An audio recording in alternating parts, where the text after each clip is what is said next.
Noticia de último minuto. Pueblo de Venezuela. Muchísima atención, porque lo que acaba de ocurrir tras el cierre de este primer ciclo de negociaciones puede convertirse en uno de los movimientos institucionales más importantes de esta nueva etapa política que atraviesa el país.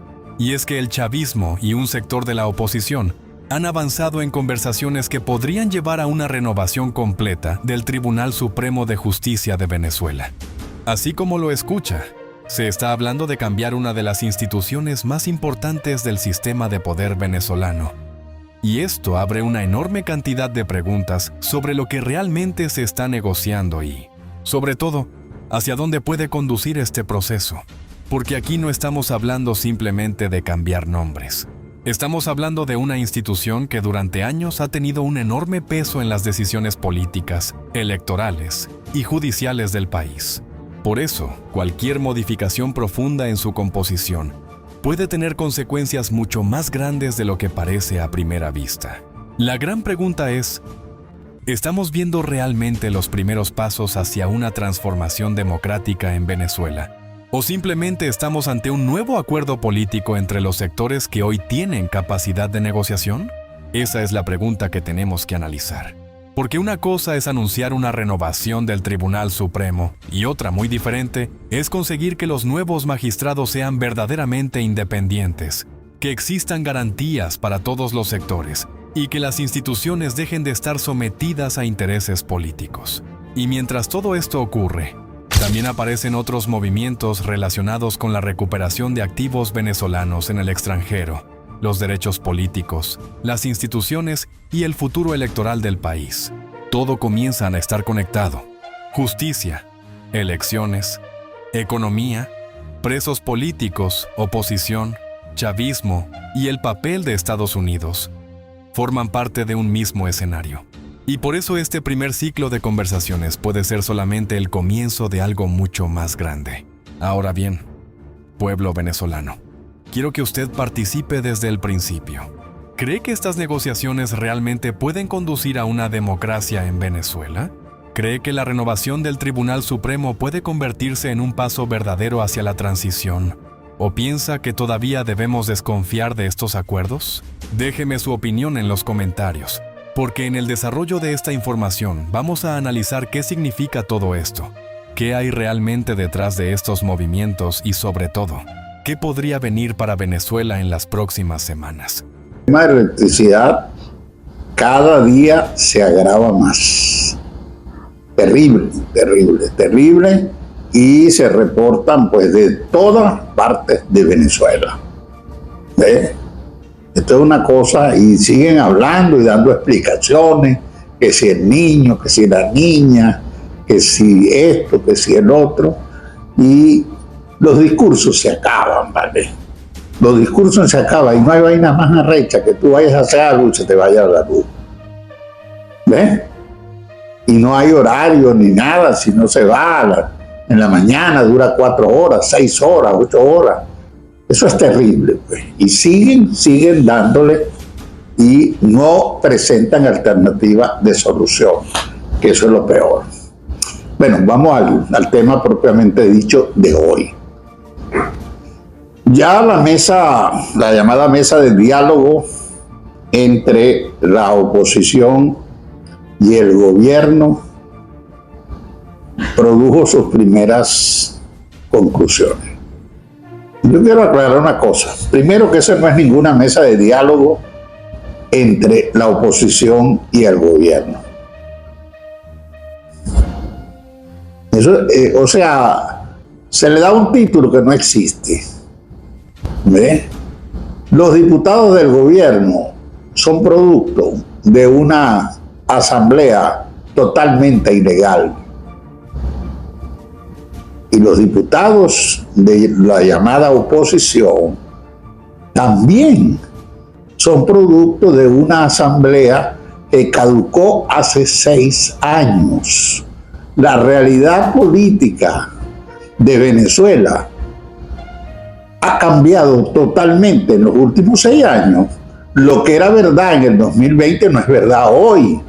Entonces tú no puedes validar algo que no, en la realidad no existe. ¿Ve? Y entonces tiene de presidente a un tipo que es un pillo. No, Donald Trump dio una rueda de prensa donde presenta, chico, informes de la CIA y de otras agencias, donde prueban que Jorge Rodríguez es el tipo, el arquitecto de los robos de elecciones, no solamente en Venezuela, sino en otras partes del mundo. ¿Cómo ese tipo va a encabezar un equipo que va a discutir el Consejo Nacional Electoral? ¿Ah? ¿Qué vaina es esa? ¿Ah? Y lo mismo la señora Figuera. Y esos diputados que están allí no representan a nadie. Ese es el gran problema que ellos tienen. Ellos no tienen, ¿ve?, legalidad de origen. El origen es totalmente ilegal. Y en tipo van a discutir unos factores que van a incidir en la política nacional de los próximos años, en el futuro de Venezuela.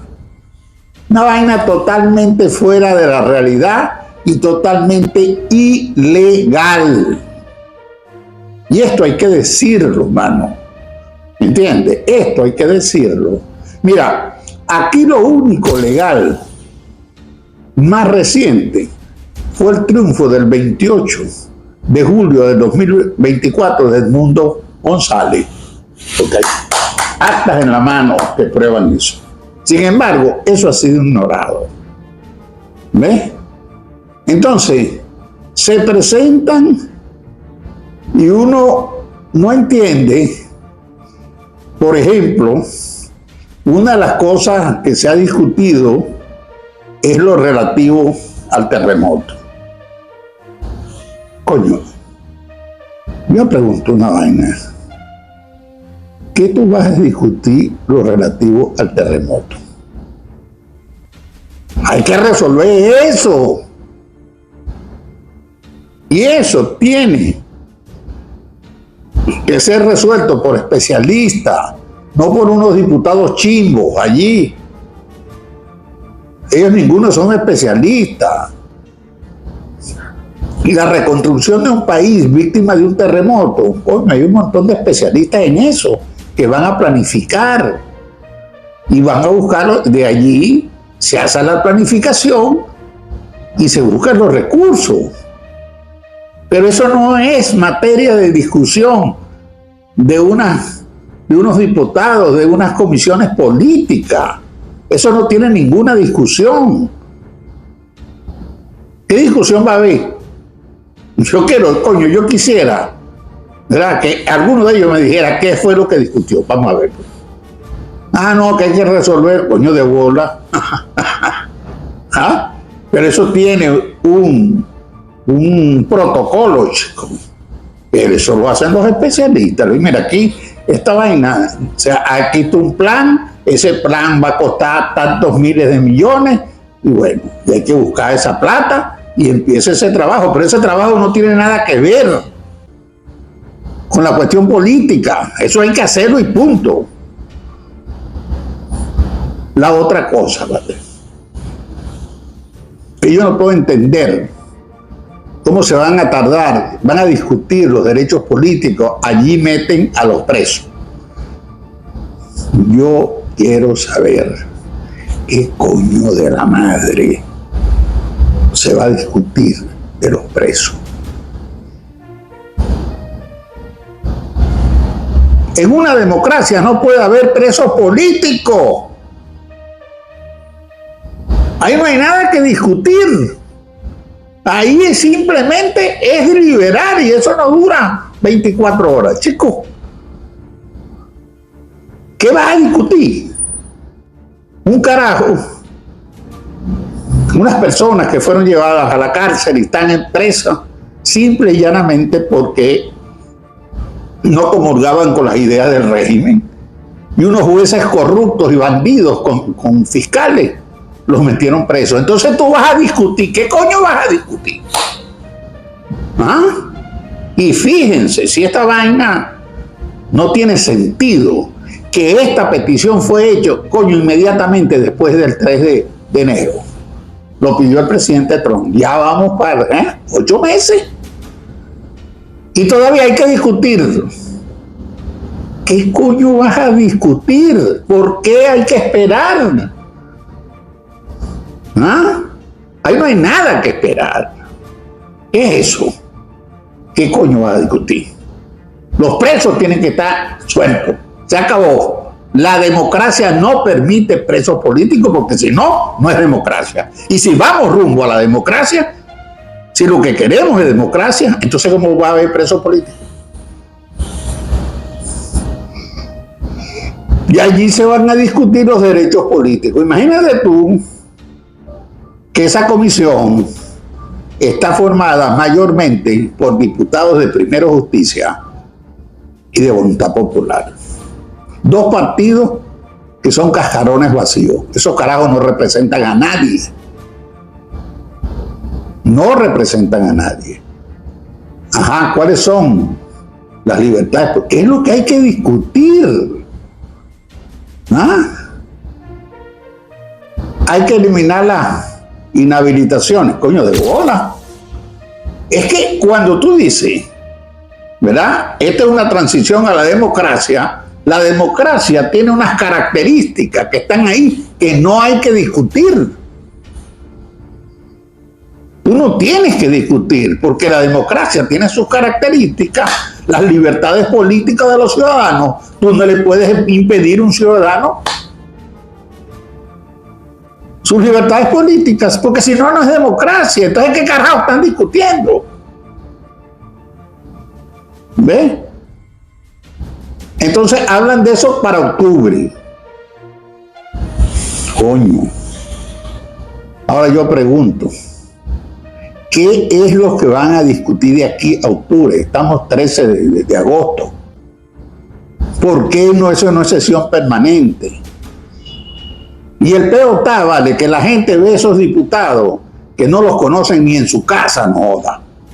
El único conocido allí, ¿tú sabes quién es? El ladrón de Jorge Rodríguez, más nadie. Los demás no lo conocen ni en su casa. ¿Qué es lo que van a discutir? Ahí no hay nada que discutir.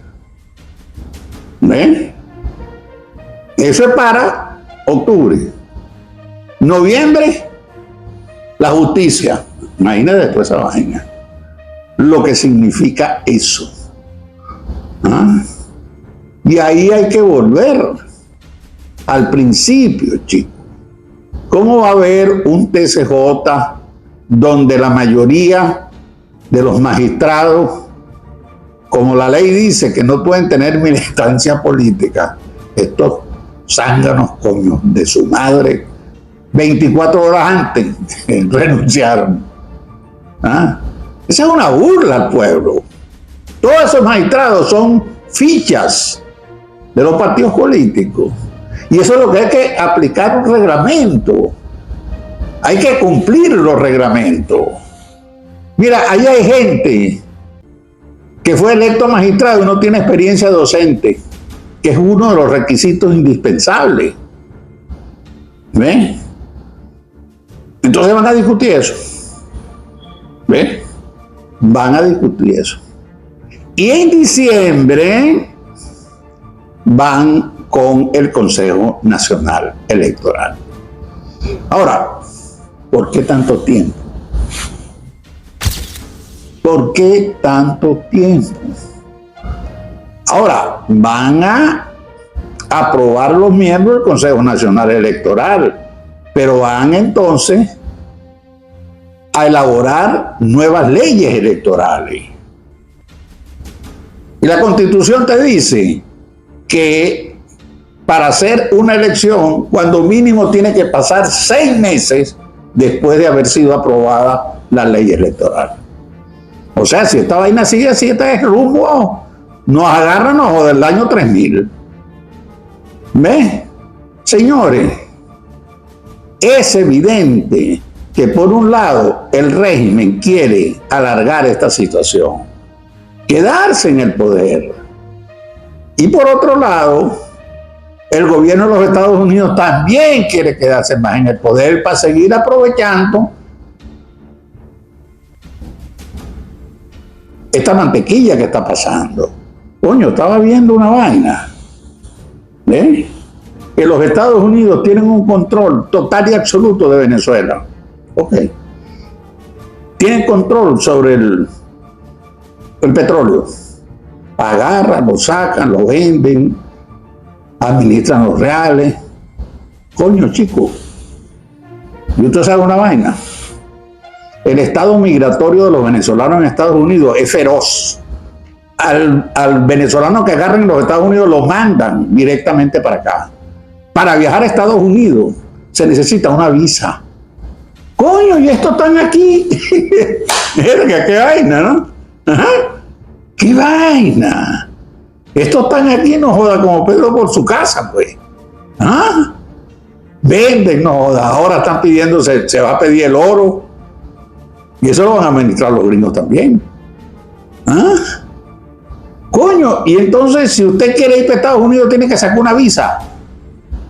Y ellos entran antes. Todos esos gringos que están entrando todos los días. Es que aquí ya ellos controlan todo. Coño. Una vaina es ser socio. Y yo sí estoy de acuerdo con la sociedad que debe haber con los gringos. Necesitamos a los gringos, pero ellos también nos necesitan a nosotros. Entonces tiene que haber, coño, un momentico. ¿Ah? Coño. Los carajos hacen sancocho en la casa suya todos los fines de semana. Y usted no puede ir a una fiestecita de ellos. Coño, qué cosa, ¿no? ¿Ah?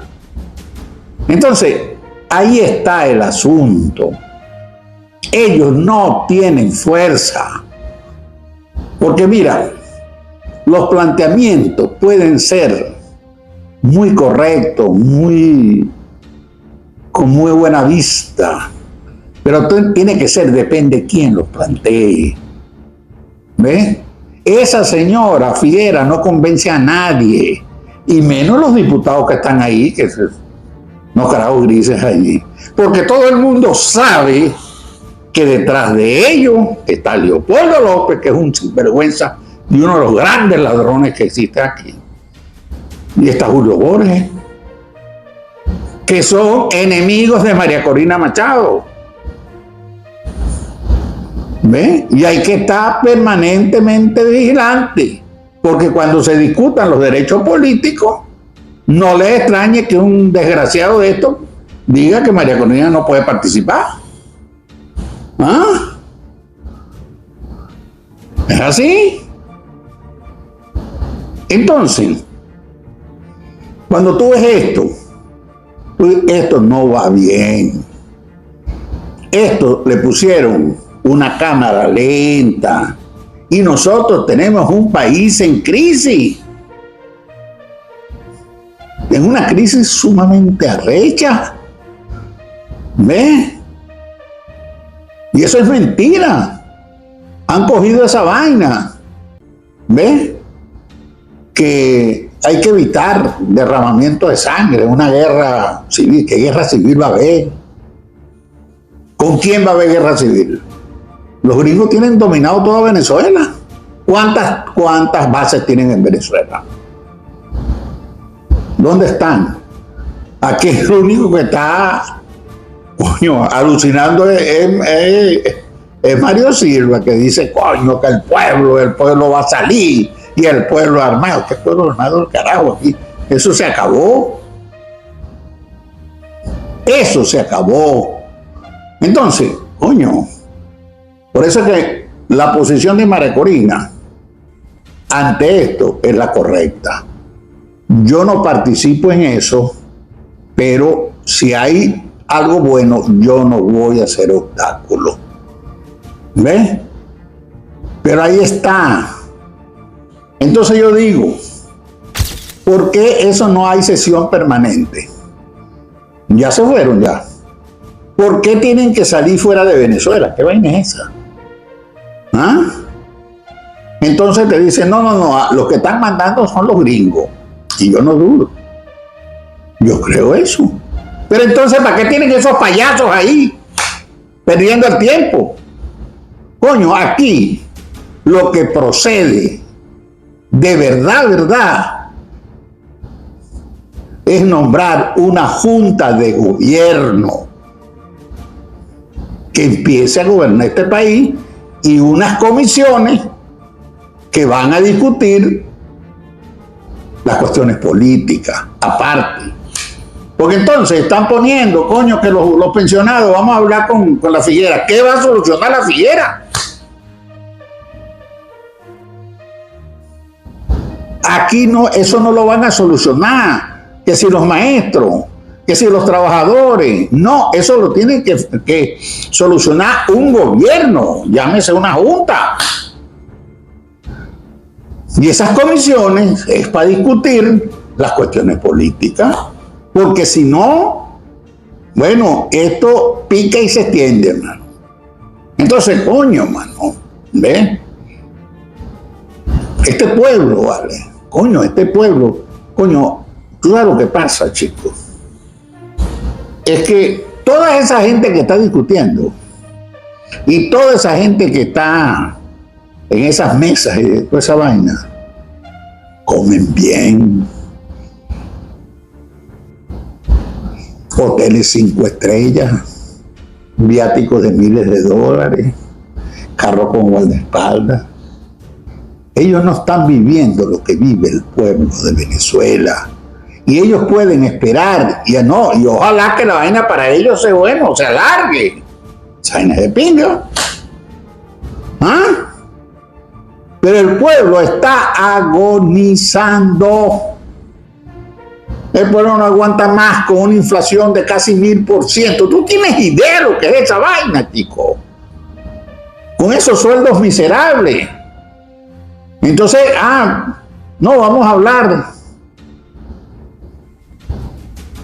Hablar no. Ellos no tienen capacidad de decisión. Esas comisiones no tienen capacidad de decisión porque ellos no son gobierno, chicos. Entonces hay que decirle la verdad al pueblo. ¿Ven? Hay que decirle la verdad. Coño, hasta que aquí no haya unas elecciones donde el pueblo elija a sus gobernantes y esos gobernantes empiecen a tomar medidas de gobierno, esto no tiene arreglo, porque no está pasando nada. Díganme usted, vamos para 8 meses. ¿Qué ha pasado en los 8 meses? Coño, ni siquiera se ha logrado la liberación de los presos políticos, chicos. No jodas, si esa vaina se tiene que hacer en un día. ¿Qué tú vas a discutir? ¿No? Eso está clasificado. ¿Quiénes son presos políticos? ¿No? Eso está clasificado. No, eso es larga y vaina. El cierre de este primer ciclo de negociaciones debe analizarse con mucha cautela, porque lo ocurrido no significa que Venezuela ya esté entrando automáticamente en una transición democrática, pero sí representa un movimiento institucional que puede ser mucho más importante de lo que parece a primera vista. El acuerdo alcanzado entre el chavismo y un sector de la oposición para iniciar un proceso de renovación completa del Tribunal Supremo de Justicia coloca sobre la mesa una cuestión que durante años parecía prácticamente imposible: que sectores, enfrentados políticamente, acepten modificar una de las instituciones más poderosas del Estado venezolano. Las delegaciones acordaron reformar las leyes relacionadas con el sistema de justicia, ampliar el comité de postulaciones judiciales y establecer un nuevo mecanismo para evaluar y seleccionar a los candidatos a magistrados. Y aquí está el primer punto que debemos entender. No estamos hablando simplemente de sustituir magistrados. Estamos hablando de modificar las reglas mediante las cuales se selecciona a quienes tendrán en sus manos una parte fundamental del sistema institucional venezolano. Porque el Tribunal Supremo no es un organismo secundario. Sus decisiones pueden tener consecuencias políticas, electorales, constitucionales y económicas enormes. Por eso, si este proceso consigue realmente construir un Tribunal Supremo más independiente, podríamos estar ante uno de los primeros cambios estructurales de la etapa que atraviesa Venezuela. Pero si solamente se cambian unos magistrados por otros mediante un reparto de cuotas entre grupos políticos, entonces el resultado sería muy diferente. Y esa es precisamente la primera gran prueba. El titular dice, renovación del Tribunal Supremo. La pregunta verdaderamente importante es, ¿renovación para qué? ¿Para hacer justicia independiente? ¿Para preparar unas elecciones competitivas? ¿Para garantizar que las decisiones judiciales no dependan de quién tenga el control político?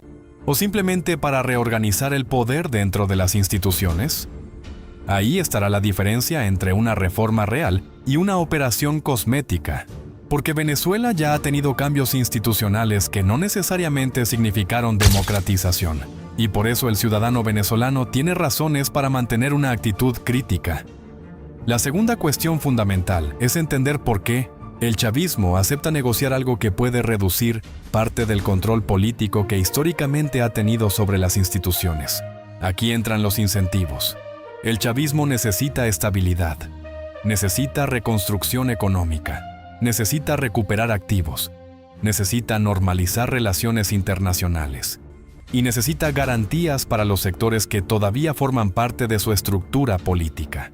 La oposición, por su parte, necesita instituciones que permitan unas elecciones creíbles, necesita garantías judiciales, necesita recuperar espacios políticos y necesita que las reglas del juego cambien antes de competir electoralmente. Estados Unidos quiere una Venezuela estable y una transformación política que pueda producir un gobierno legítimo. Y el país necesita recursos para reconstruirse. Es decir, todos tienen algo que ganar y algo que perder. Eso explica por qué esta negociación puede avanzar. No porque de repente hayan desaparecido las diferencias ideológicas. No porque el chavismo y la oposición hayan comenzado a confiar plenamente el uno en el otro.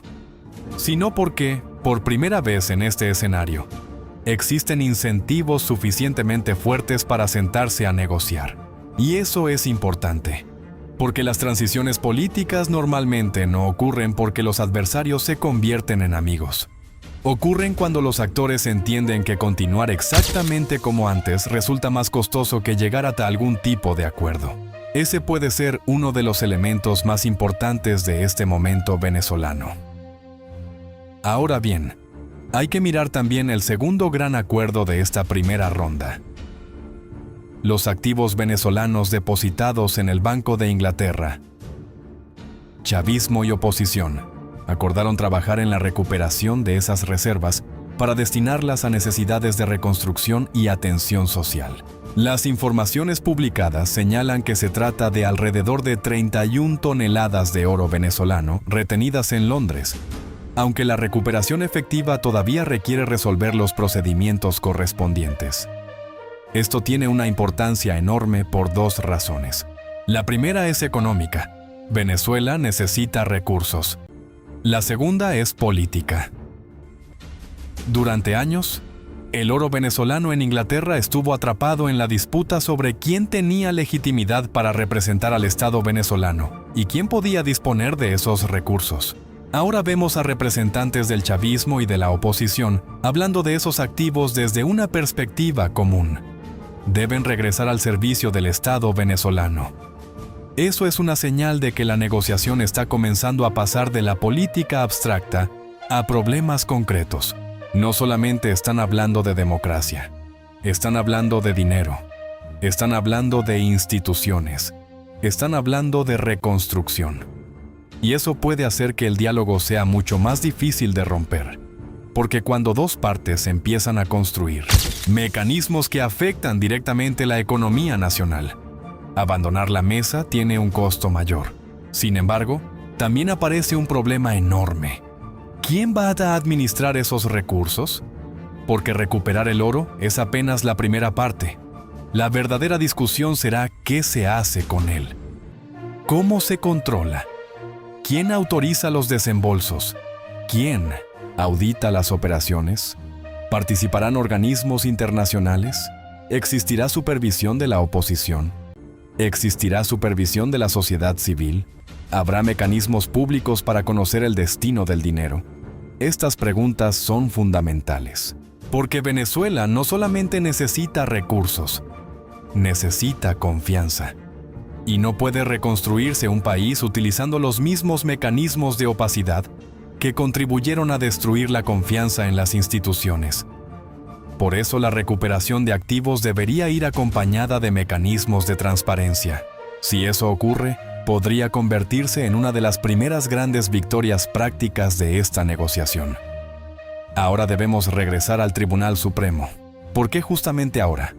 Porque si existe una posibilidad de elecciones competitivas en el futuro, la independencia judicial se convierte en una condición indispensable. Supongamos que se convoca una elección. Un partido presenta un candidato, ese candidato es impugnado. Otro partido denuncia una irregularidad. El Consejo Nacional Electoral toma una decisión. Alguien apela.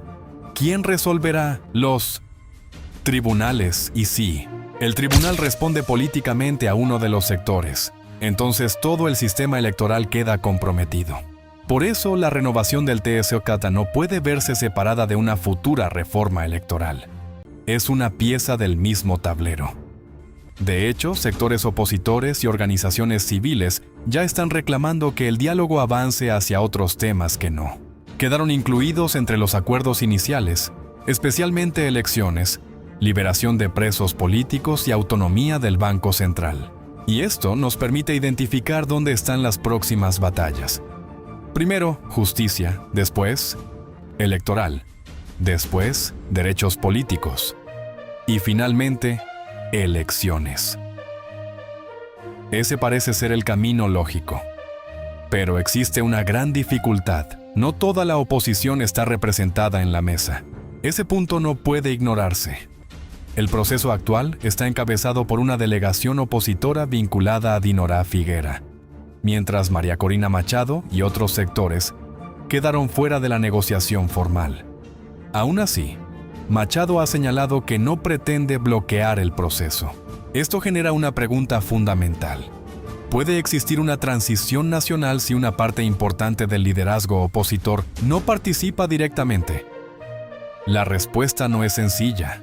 Por un lado, es mejor tener una negociación funcionando que no tener ninguna.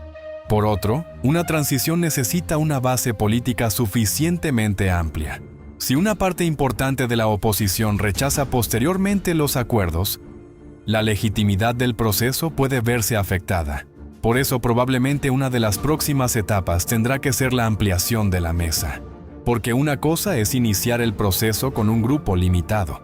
Otra cosa es llegar a las elecciones con la oposición dividida. Eso sería extremadamente peligroso.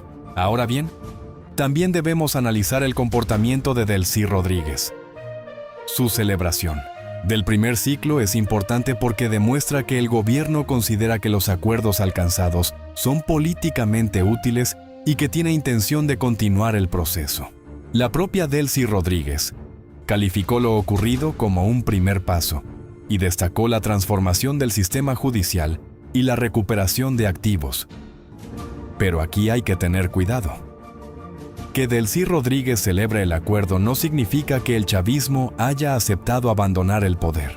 Significa que el chavismo está aceptando negociar determinados aspectos del sistema. Eso es diferente. Y probablemente la estrategia del gobierno sea conseguir una transición ordenada, pero intentando conservar influencia política, garantías y presencia institucional. Eso es completamente lógico desde su perspectiva. Ningún grupo político que ha controlado el Estado durante décadas va a levantarse una mañana y decir, entregaremos todo y desapareceremos. Lo normal es negociar. Y en una transición, precisamente, las garantías para quienes salen del poder suelen ser uno de los temas más difíciles. Porque la oposición quiere justicia, pero el chavismo quiere garantías. La oposición quiere elecciones. El chavismo quiere seguridad sobre su futuro. La oposición quiere instituciones independientes. El chavismo quiere evitar que esas instituciones se conviertan posteriormente en instrumentos de persecución. Ahí estará una de las negociaciones más difíciles de todo el proceso. Y eso también explica por qué el tema de los presos políticos es tan importante.